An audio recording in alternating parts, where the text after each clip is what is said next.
In this video, we will introduce more details regarding the culminating project for this semester, which as we discussed before, it will be focused on the cultural changes that are affected by the pandemic. Some of these cultural changes are short term, and many of them they might affect our life for a very long time.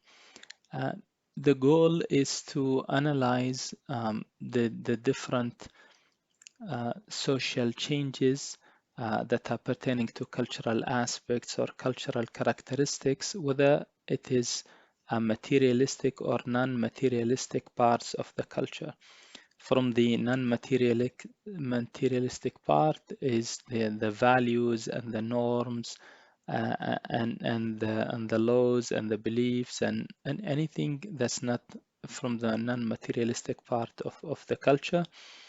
And from the materialistic part of culture, changes that affect the lifestyle, the arts, the artifacts, the way of work, the economy, the day-to-day parts of the cultural practices.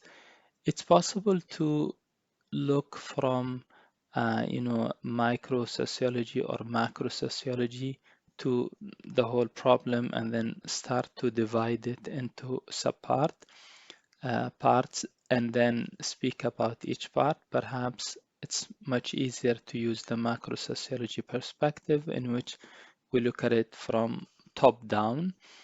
And when we look at it from a top-down perspective, it's possible to find key areas that will be affected by the new style of living imposed by either the laws or what's called, I like to call it physical distancing, not social distancing. So if we look at it from a top down, then definitely we see changes that affects our the way we practice our faith or spirituality or our religion. We see changes that affect the economy and how we do businesses and how we perform our daily work and routines of work life.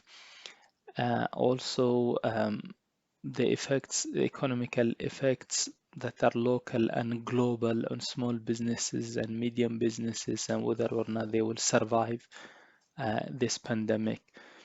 There are also, it's possible to look at, the, the effects on how we study, how we learn, how we acquire knowledge, and also our relationship with the outdoor, with the environment, with how we use our leisure time, how we go out to um, do shopping, and all of these things.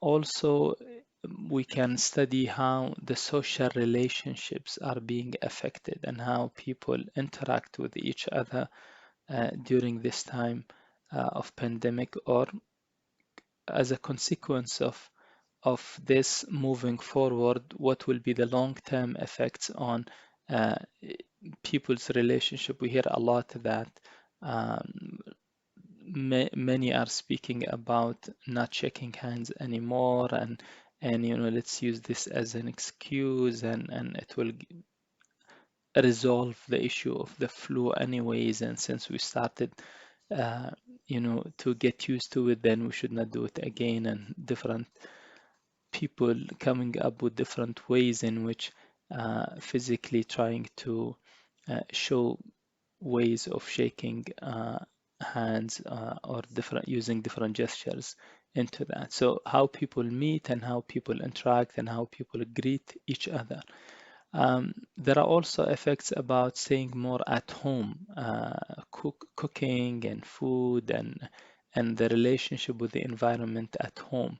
Our relationship with the technology also is being affected by the pandemic, and parts of it would be short term, and many parts of it would be might have very long-term effects on the relationship between humans and technology. Also, the issues of privacy, security, and digital tracing of people and their interactions with other people. It existed all the time, but it could become something officially imposed on different cultures. How we travel, how we visit places, how we hear a lot about what's happening in airports and the scrutiny that people have to go through, which also would come to digital tracing and security. How we entertain ourselves, sports, how sports are done, how and also how we celebrate and socialize. So many of these different areas would be affected either in short term or in long term. In the following video, you will see examples of captured news from different places all over the world, and examples for some of these categorizations, how the pandemic affected ways of things that are currently done.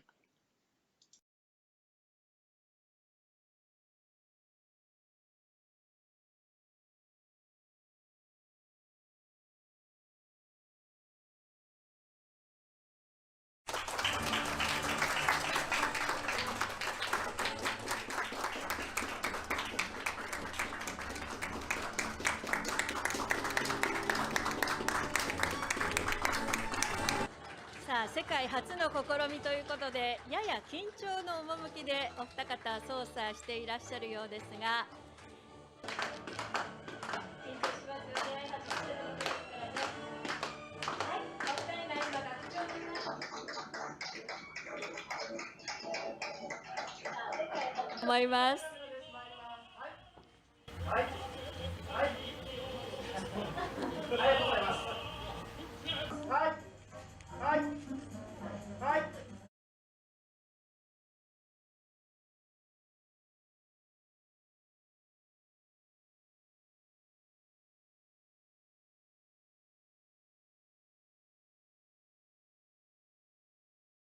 You've heard about flattening the curve. If we don't do anything without protective measures, all these people and probably more die. To keep new cases from entering our shores, we will be suspending all travel from Europe. This is the worst public health crisis for a generation. Europe has now become the epicenter of the pandemic.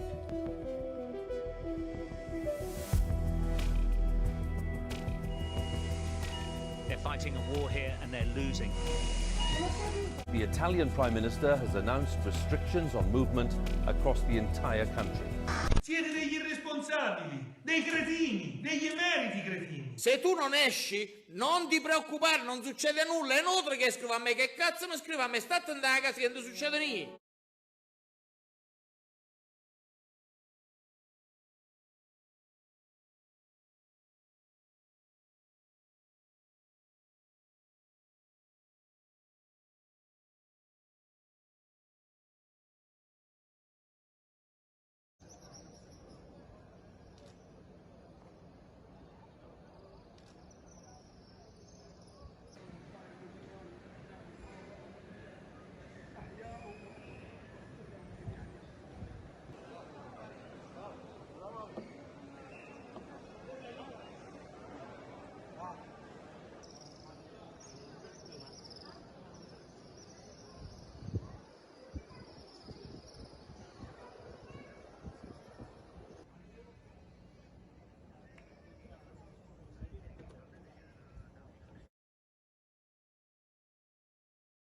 A team of experts at Cambridge University has made hundreds of suggestions. Ideas include shops introducing minimum spends to discourage short and frequent visits, and slots allocated based on the first letter of people's surnames. This project, started in Denmark, uses footprints designed by artists, families and others to remind people to keep their distance. The devil is in the detail. There are basic human reactions that we need to take into consideration. So what we've integrated into the footprints is the color blue, because it actually, blue colors make us feel more calm and more aware of that there is a hygiene perspective here, which is really the message we want to get across with when it comes to Corona.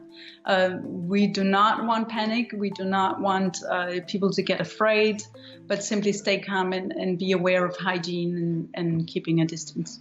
Can you all go home, please? It's not a holiday, it's a lockdown, which means you don't just come here and sunbathe. Can you please just leave? A bright spring day, normally full of tourists. As you can see, it is absolutely deserted. In Italy, they measured the fever, was okay. They give you a meter to check your temperature? Yeah, just in Rome, not here. And when you got off the plane, was there anything special set up? Did anyone meet you? Did anyone tell you anything? No, so it was normal? No, just give me this recommendation. Okay. I had to take the train from Bologna to Rome, and there was police everywhere. They were controlling your moving around, so you had to sign a declaration that said, like, for me, I'm going home, so I can move.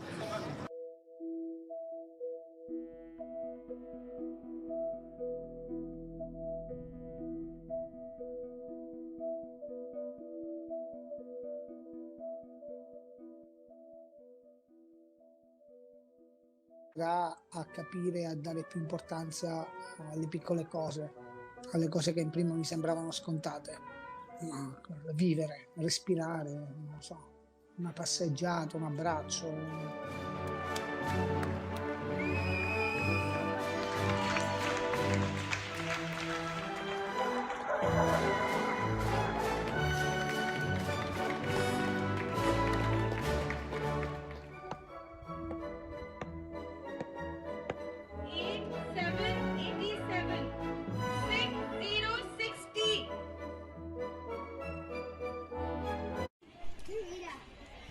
Por favor, mirar qué momento. Este vecino se ha subido ahí a empezar a dar clase y está todo el mundo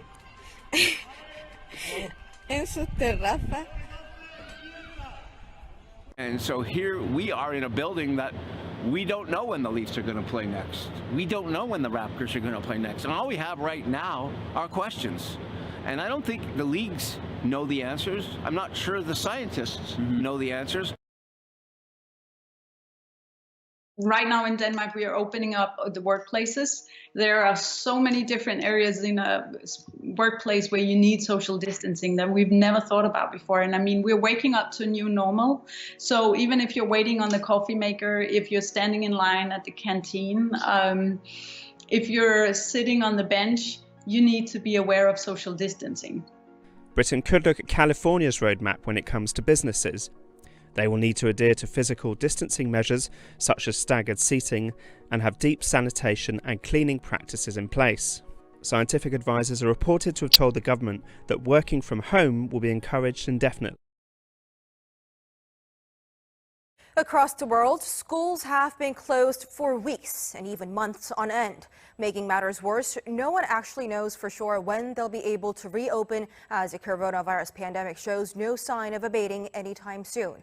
With the South Korean government due to officially lay out how it plans to deal with the situation, we thought we'd take a look at how other education systems in countries hit hard by the pandemic are faring.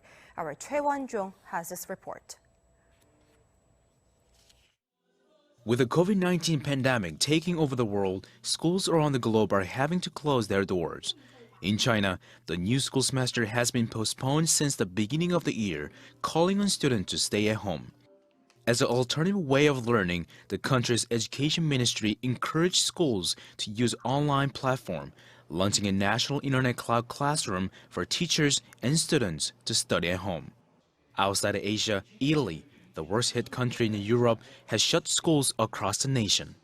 But a school near Milan launched an e-learning class for students to follow their teachers' assignments at home.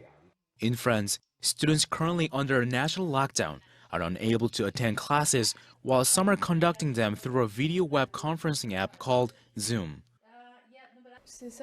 In general, we have exactly the same classes. What we have to do is to open an application called the Zoom, type in a code for each teacher, then attend the class normally. In the United States, Jay Inslee, the governor for the state of Washington, recently ordered all public and private schools to close until April 24th. Students at the University of Washington are preparing to engage in online learning for the rest of the school year. By using software like Canvas, it enables college students to complete assignments, deliver presentations, and take quizzes. At the end of the week, they will receive feedback from their professors online. Seoul is also testing out online classes at 10 elementary, middle, and high schools in the city until this Friday. However, educators have concerns surrounding internet access and any weaknesses that the system may have compared to face-to-face learning. Seoul's Education Ministry is expected to make an announcement after this afternoon's meeting as to whether they will open online classes. Choi Won-jung, Arirang News.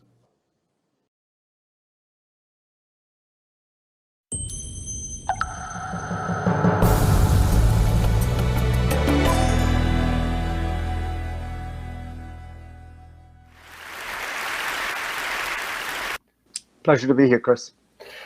Fried, let's start by getting a sense from you of how you think of this thing that's happening now. You've covered so many disasters over the years. How do you rate and think of this one? Well, I think this is more dramatic, more global, and more unusual than anything we have seen in a long, long time. Because first you have the healthcare crisis, a pandemic that is spread across the world and with unknown lethality and unknown consequences.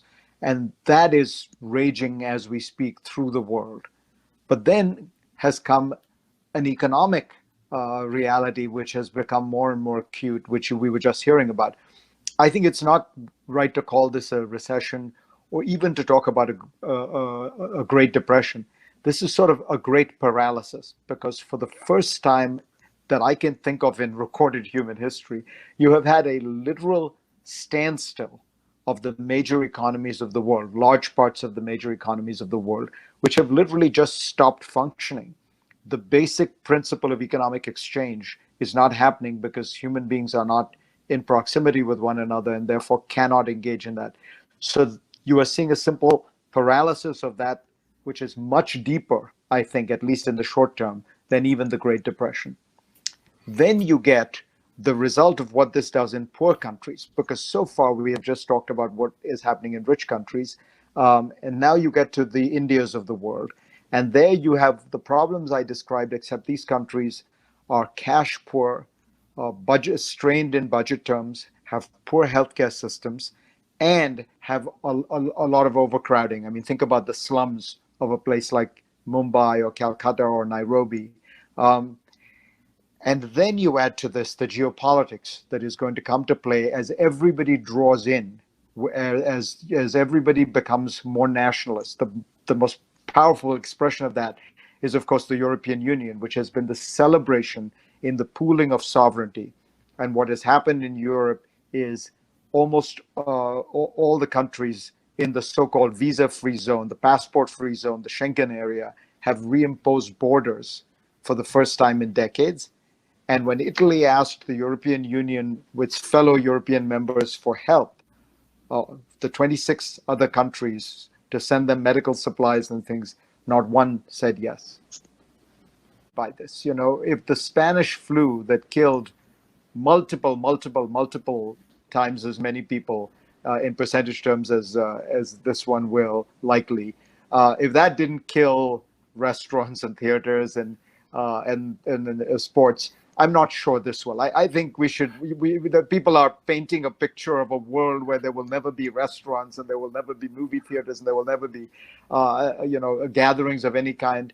I don't know. Human beings like to be in contact with one another. I think so many of the people who we deal with live in a digital economy in which they can work from home. Their jobs in large part can continue in some way or the other. Okay, maybe you lose some business, but there is a much greater degree of stability.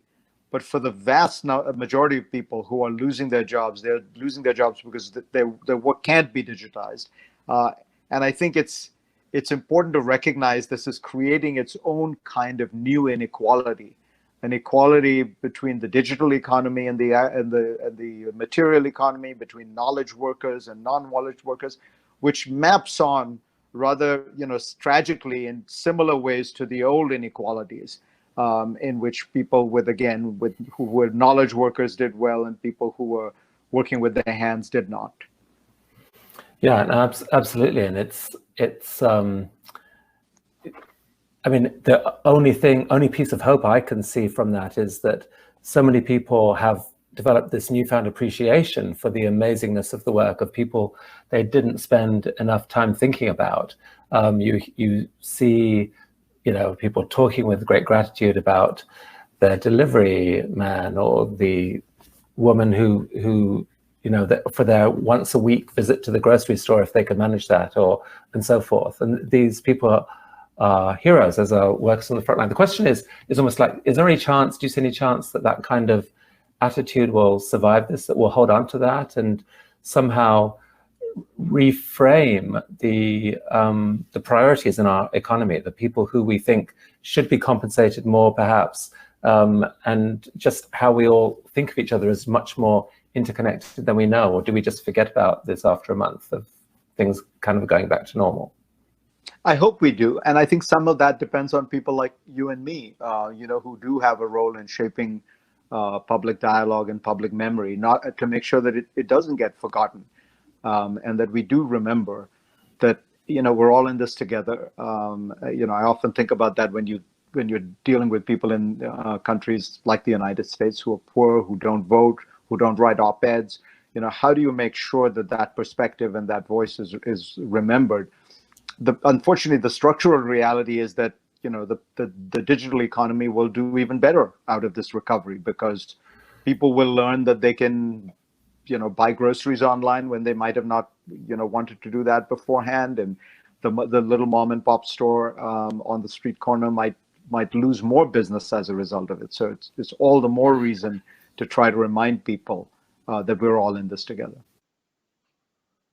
The first stage, you will submit an outline. The outline should consist of a paragraph introducing the report that you are writing, and then you should choose 10 aspects of culture that are affected by the pandemic and which you expect a short term or long term. I prefer to speak about things that you expect a long term changes to them.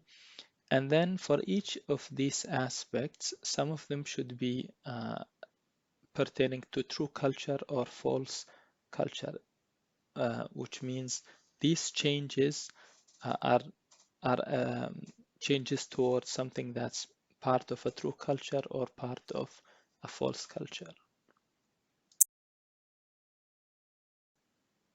The second stage, you will submit a first draft in which you will elaborate. So you'll elaborate first in your introduction of the report. It should be something about 1 page, in which you speak about what the report is about and what are the main sections of this report. Then you will elaborate on every one of the aspects, the 10 aspects that you have chosen, with first what it was before, what's the normal way in which the cultural aspect used to carry, and then what are the changes, and are these changes pertaining to true culture or false culture, and some discussion around it. And then once you finish that, you submit it to me, and then I will read through it and give you feedback about it.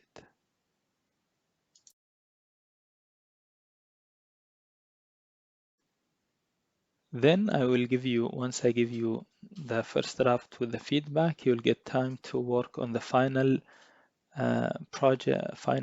report, and then you submit it on the final project submission deadline, and then hopefully you would have included all the feedback that I given you for the first draft, and then the final one is the one that will be marked.